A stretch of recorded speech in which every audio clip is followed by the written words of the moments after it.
Halo pemirsa, selamat datang di channel YouTube saya. Kali ini saya akan membuat video podcast di mana saya akan mengundang seorang kepala sekolah di SD 096764 tambah 1000 Kabupaten Simalungun. Nah, sebelum kita masuk ke dalam podcast, perkenalkan nama saya Arsani Saputi Sinaga dari Prodi PGSD Sari Mutiara, Indonesia.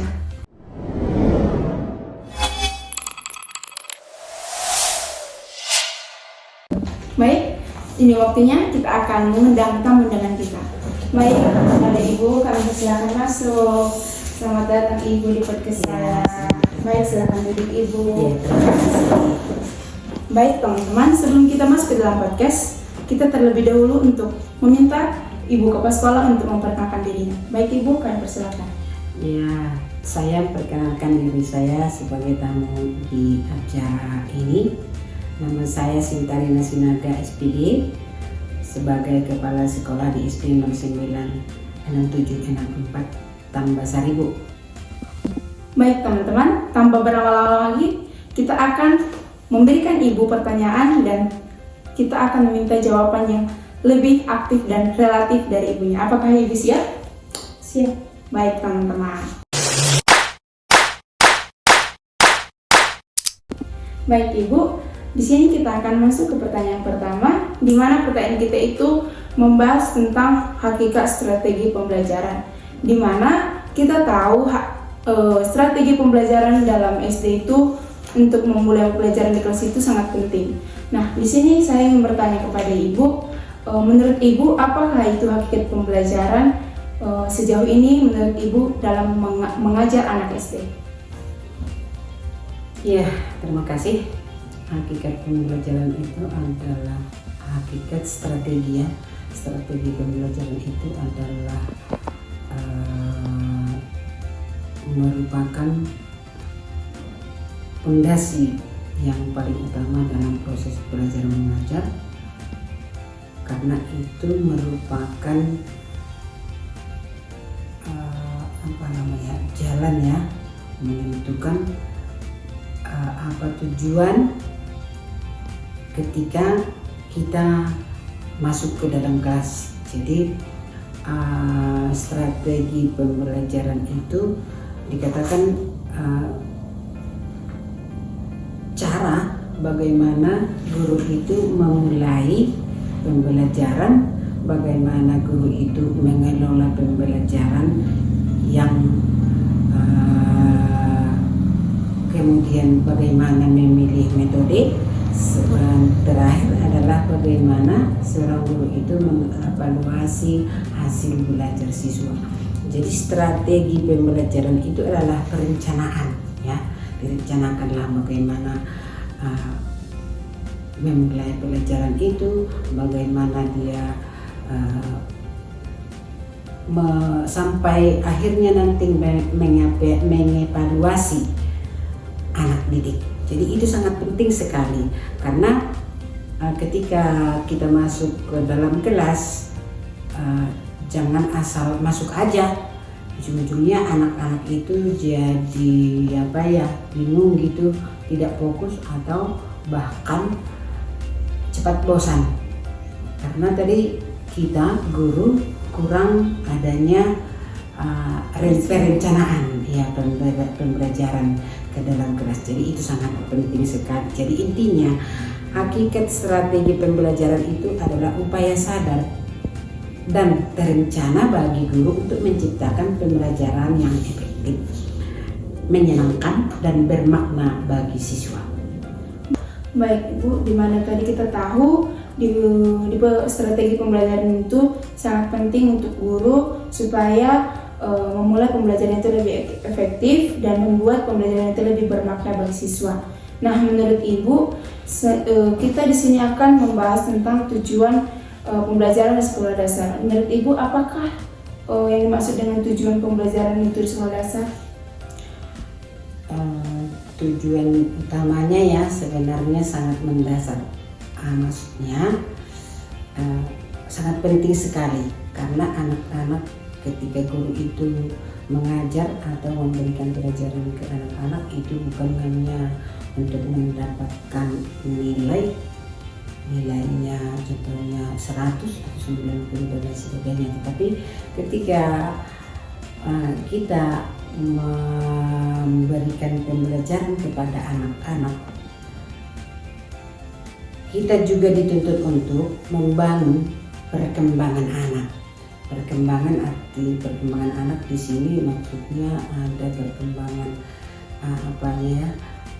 perkembangan pikirannya agar anak-anak itu biar lebih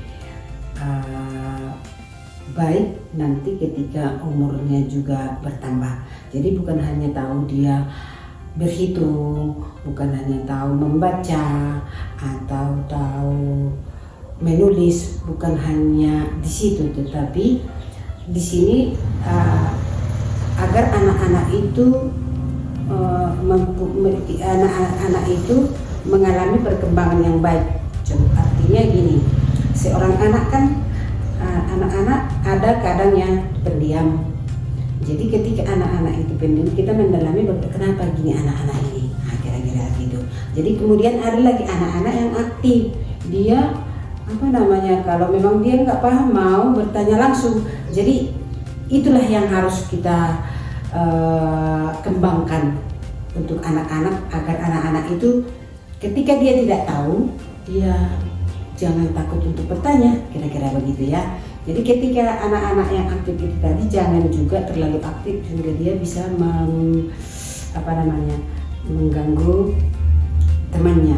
Jadi di sini kita harus bisa bukan hanya tadi memberikan nilai, tetapi kita harus bisa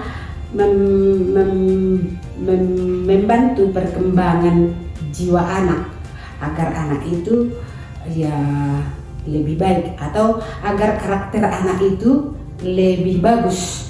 Karena memang di anak SD, di SD ya, di SD itu namanya juga sekolah dasar. Jadi dari sini dasarnya anak-anak itu kita bimbing agar perkembangan pikiran anak nantinya akan lebih baik.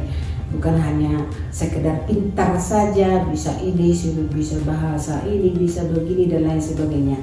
Bukan hanya itu yang kita tujuan utamanya, kita memberikan pembelajaran kepada anak-anak, tetapi kita membantu perkembangan anak nantinya akan lebih baik, kira-kira seperti itu. Mempunyai karakter yang lebih bagus ya, kira-kira seperti itu. Baik Ibu, dapat kita simpulkan juga di mana tujuan pembelajaran di SD ini bukan untuk tujuannya itu untuk memperoleh nilai, tapi di sini kita tahu di mana SD, sekolah dasar, di mana kita tahu kita di sini akan mendidik anak, mendidik karakter, sikap dia supaya dia masuk ke sekolah SMP ataupun SMA dia lebih baik, di mana kita juga dapat mengerti sifat-sifat anak sekarang ini ya Ibu ya, kurang-kurangnya karakternya yang kurang baik, di mana kita juga guru SD ini harus lebih lihat lagi membimbing mereka supaya mereka itu lebih sikapnya yang baik. Dan kita tahu juga di mana kebanyakan waktunya itu bersama keluarga ya Ibu. Jadi kita di sini SD-nya harus lihailah untuk mendidik anak itu supaya dia lebih baik ya. Iya. Nah, baik Ibu, di sini kan kita sudah membahas tujuan pembelajaran. Nah, dalam tujuan pembelajaran itu juga kita perlu menyiapkan itulah model pembelajaran. Menurut Ibu, apakah itu model pembelajaran dan apa yang efektif model pembelajaran yang digunakan di sekolah dasar ini, Ibu? Ya, model pembelajaran itu adalah suatu kerangka atau pola ya. Kerangka atau pola yang digunakan guru sebagai pedoman dalam melaksanakan pembelajaran. Jadi di model pembelajaran ini terlihat atau dia memiliki langkah-langkah. Jadi ketika guru itu melakukan atau membuat pembelajaran itu, harus ada langkah-langkahnya agar jangan lari, kira-kira seperti itulah ya.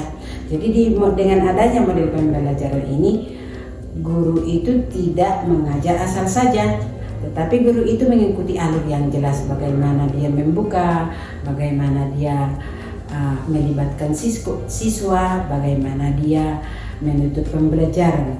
Jadi model pembelajaran ini membantu guru menciptakan pembelajaran yang yang teratur ya, yang lebih terstruktur. Jadi nampak dia langkah-langkahnya. Apa yang pertama dia lakukan, kemudian langkah kedua apa, langkah ketiga apa. Itulah gunanya model pembelajaran ini. Jadi sekarang model pembelajaran di sini di sekolah kami ini memang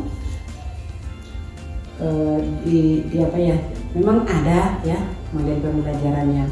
Misalnya itu melibatkan siswa dengan membuat kelompok ya.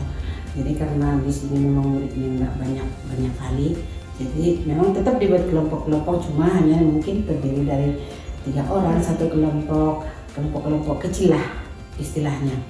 Jadi dibuatlah beberapa kelompok, sekalipun kelompoknya nggak banyak, karena di sini kan memang nggak banyak, jadi dibuat dia contohnya satu kelompok dia 4 orang atau 3 orang, nanti terdiri nanti dia dari beberapa kelompok aja, nggak banyak kelompok ya.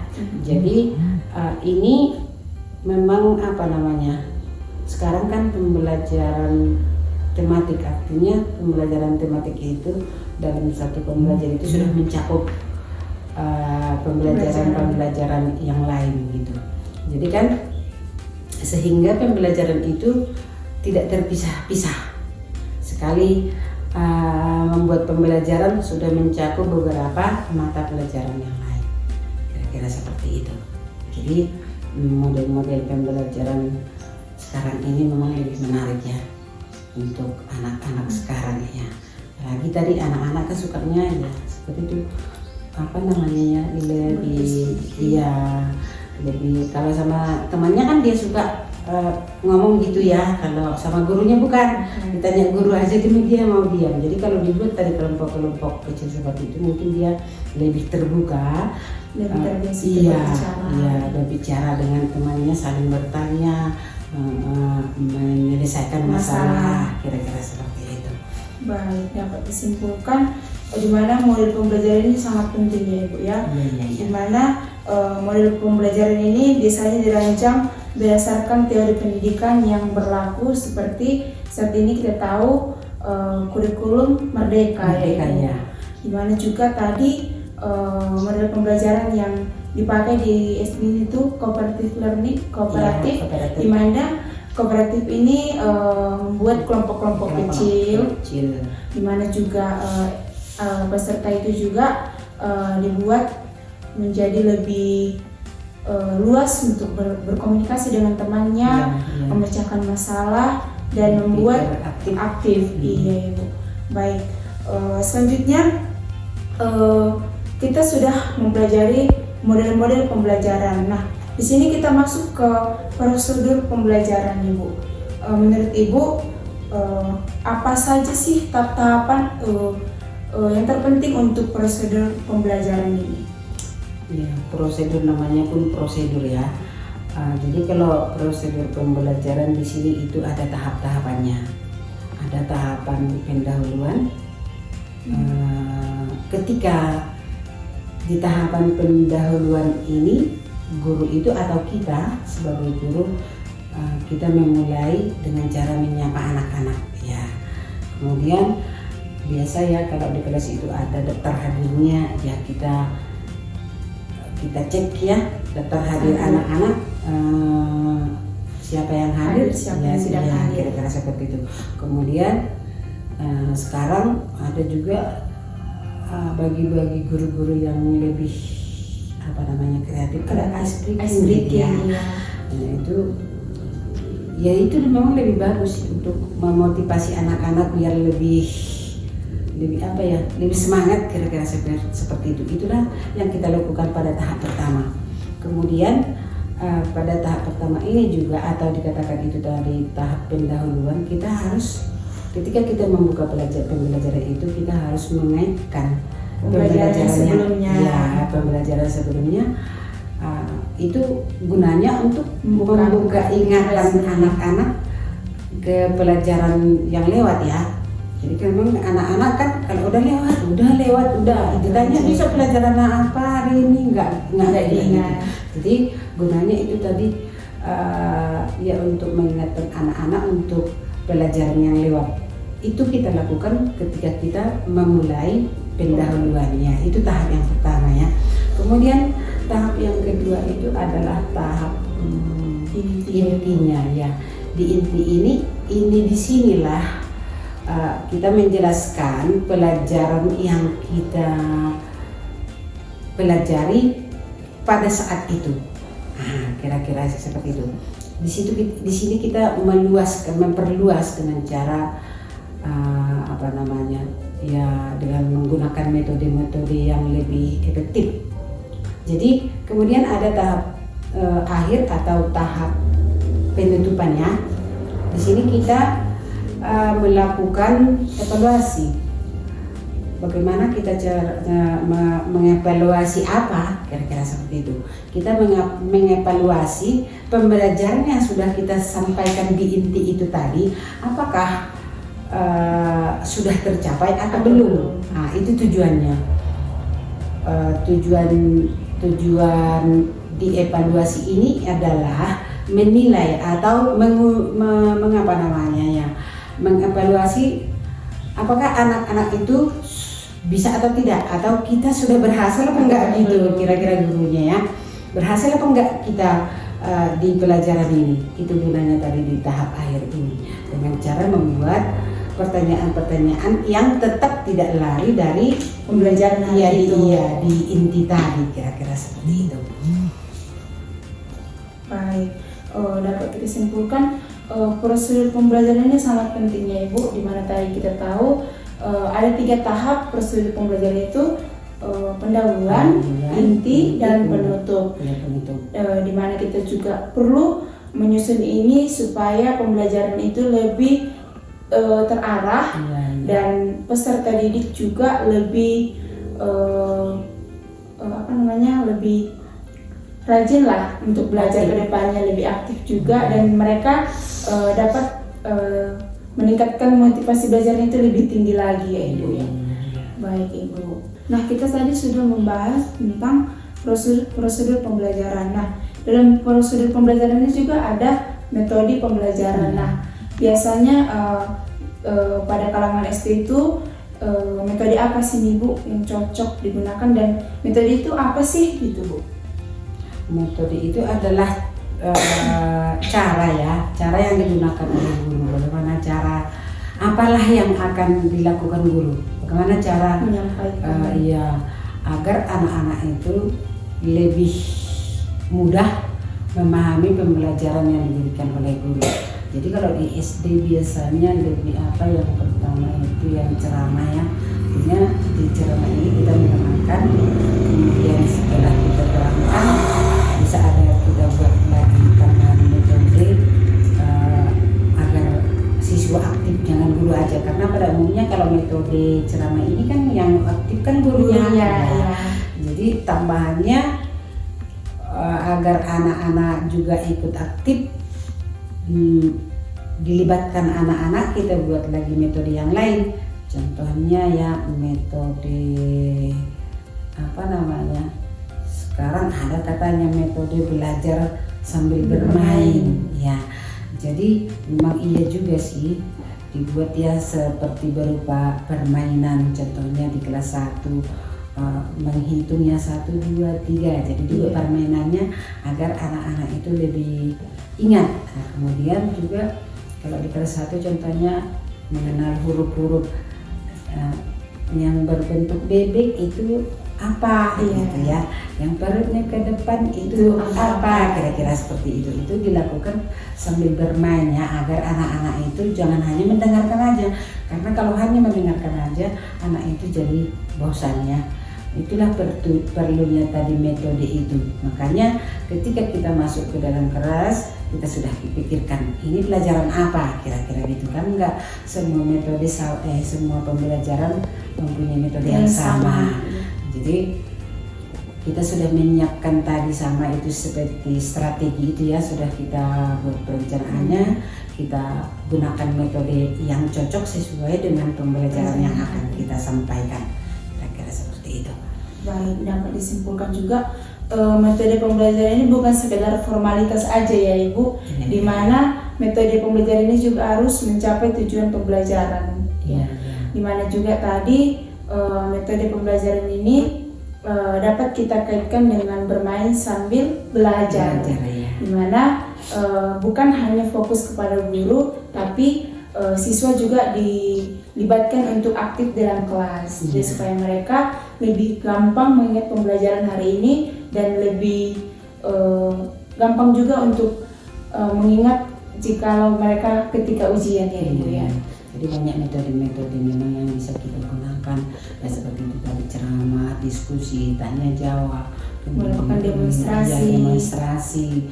Bahkan kalau bisa ya, tapi kadang nggak setuju ya orang tua, kita melakukan dharma wisata, keluar sekolah ya Ibu. Sekolah, karena kadang-kadang kan anak-anak ini kalau saya perhatikan kenal jerapah, bingung, kenal ini pohon karet, bingung. Jadi itu perlunya tadi memang anak-anak itu dibawa ya keluar dari sekolah atau keluar dari tempat tinggalnya agar dia lebih mengenal lingkungan luarnya, biar jangan bingung pernah lihat gajah, bingung pernah tapi ada gambarnya aja, jadi tanpa bukti konkretnya ya Ibu ya. Dan kita tahu juga anak SD itu lebih tertarik dengan yang mereka bisa pegang, sentuh dan mereka dengar, nyata lah konkret ya Ibu. Jangan hanya gambar-gambar aja atau membayangkan seperti itu, jadi anak akan bingung gitu. Baik, nah kita tadi sudah membahas metode pembelajaran dan kita juga membahas metode yang efektif untuk anak SD ya Ibu ya. Dimana tadi metode ini kita sesuaikan dengan pembelajaran hari ini supaya lebih bermakna dan lebih diingat untuk anak SD. Nah selanjutnya dalam metode itu juga kita akan menggunakan media ya Ibu ya. Nah menurut Ibu apa sih media itu dan media apa sih yang digunakan di sekolah ini, ataukah media visual, audiovisual gitu Ibu? Iya, jadi kan tadi kita udah menyinggung metode ya. Sekarang kita media. Jadi itu sebenarnya sudah tertera di dalam RPP. Di sana sudah ada perencanaan apa aja metode, apa aja media yang kita gunakan. Nah, itu semuanya untuk meningkatkan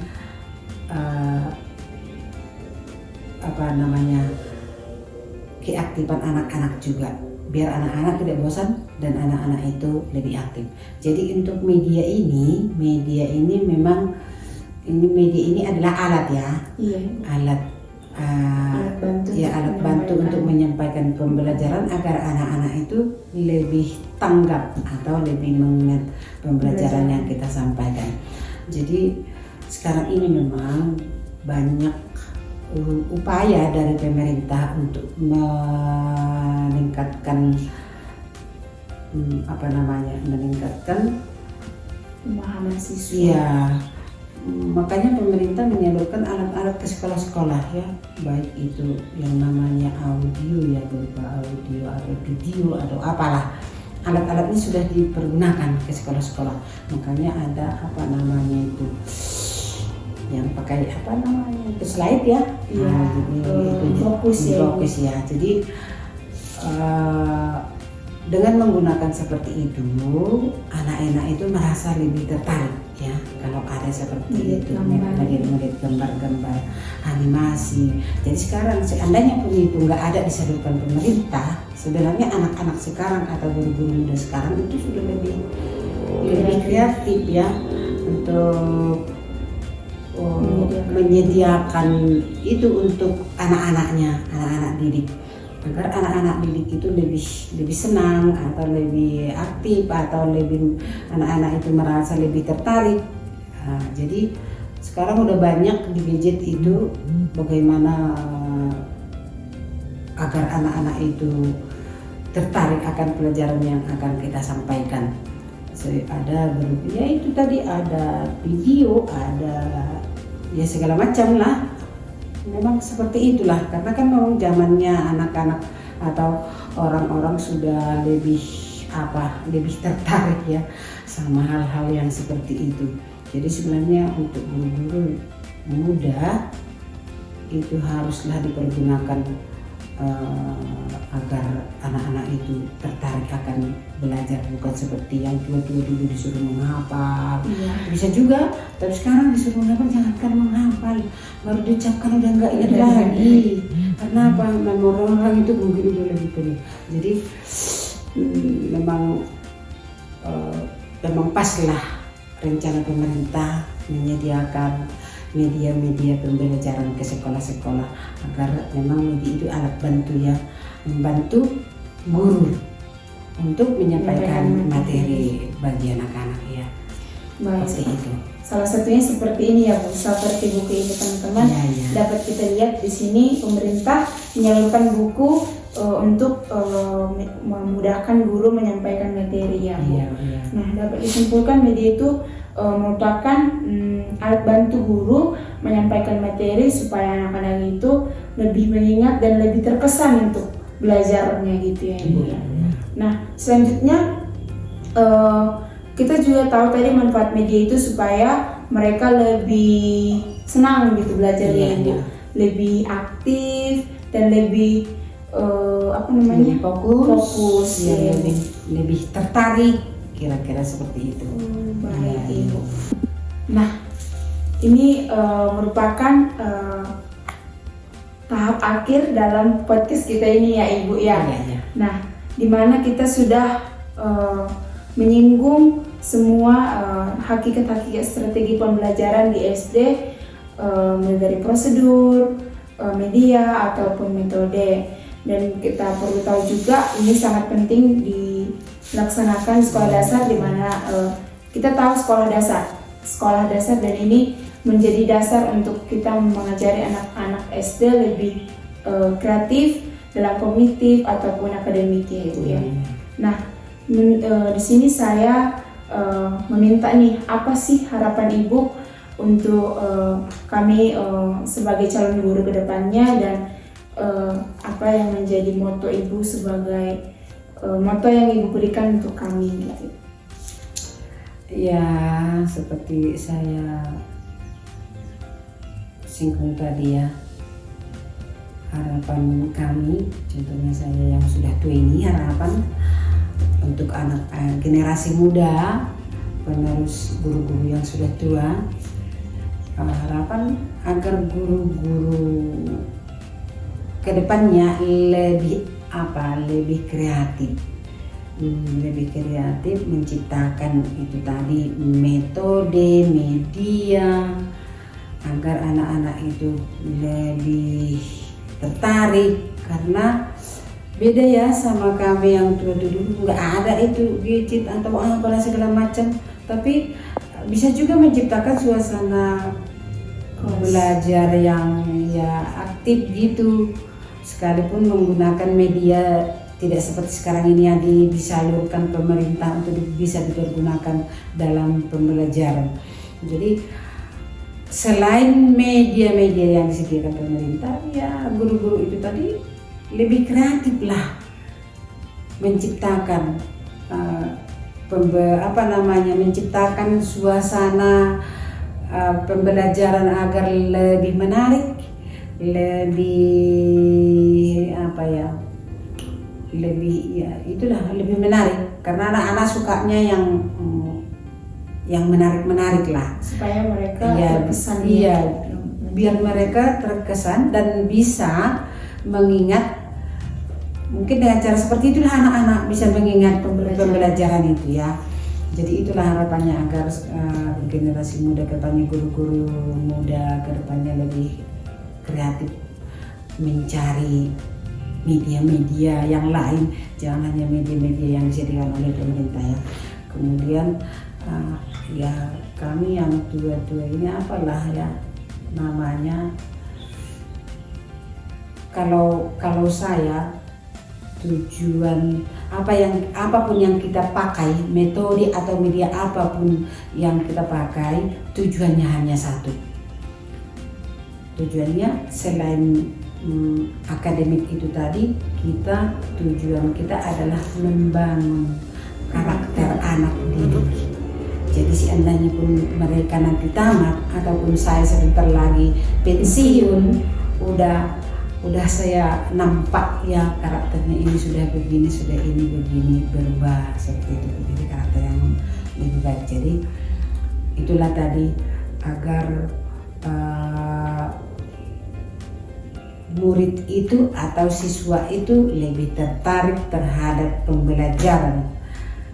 Kita gunakanlah tadi media sesuai dengan kebutuhan anak-anak.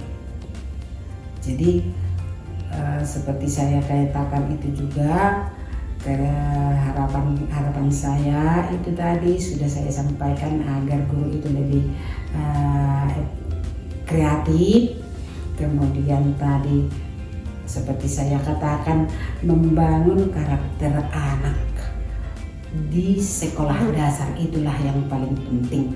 Bukan nilainya, nilainya 195 itu bisa kita karang-karang. Iya. Nah, seperti kalau orang tua guru dosen, oh ini anaknya si Anu, sambil matanya merem itu dibuatnya nilainya, dibayangkannya wajahnya dibuatnya nilainya, itu kan bisa kita karang. Itu namanya artinya ya itu bisanya kita buat kira-kira seperti itu. Tapi kakak yang penting adalah membangun karakter anak didik agar menjadi karakter yang lebih baik. Itu aja tujuannya. Besar harapan guru-guru seperti ibu yang mau pensiun ini kepada kami calon guru ini lah, membentuk karakter anak itu paling utama. Bukan dominan ke nilai ataupun mencapai nilai yang lebih tinggi gitu ya Bu, supaya mereka kedepannya lebih baik lagi lah untuk mencapai pendidikan mereka. Baik Ibu. Nah teman-teman, kita sudah membahas seputar tentang pendidikan di podcast ini. Nah di sini kami saya Elsa Anissa Putri Sinaga dan Ibu saya Sintarina Sinaga SPD akan mengundur diri dari podcast ini. Salam sehat untuk kita semua. Terima kasih. Terima kasih.